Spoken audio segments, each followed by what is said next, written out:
মেসিকে ছাড়াই বিশ্বকাপ বাছাইয়ের দল ঘোষণা স্কালোনির। আগামী সেপ্টেম্বর 2026 বিশ্বকাপ বাছাই পর্বে 2টি ম্যাচ খেলবে আর্জেন্টিনা। সেই 2 ম্যাচের জন্য 28 সদস্যের প্রাথমিক দল ঘোষণা করেছে বর্তমান বিশ্ব চ্যাম্পিয়নরা। তবে সেই দলে রাখা হয়নি আর্জেন্টিনার নিয়মিত অধিনায়ক লিওনেল মেসিকে। বিশ্বকাপ বাছাই পর্বে আগামী 5 সেপ্টেম্বর বুয়েন্স আয়ার্সে আর্জেন্টিনা খেলবে চিলির বিপক্ষে।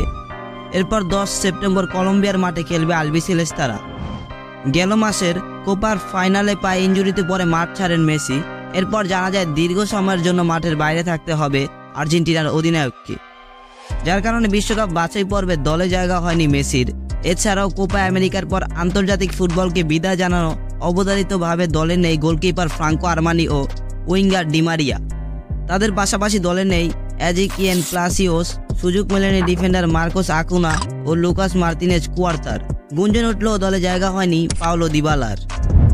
এদিকে আর্জেন্টিনা জাতীয় দলের জার্সিতে অভিষেক অপেক্ষায় থাকা 4 ফুটবলার ডাক পেয়েছেন।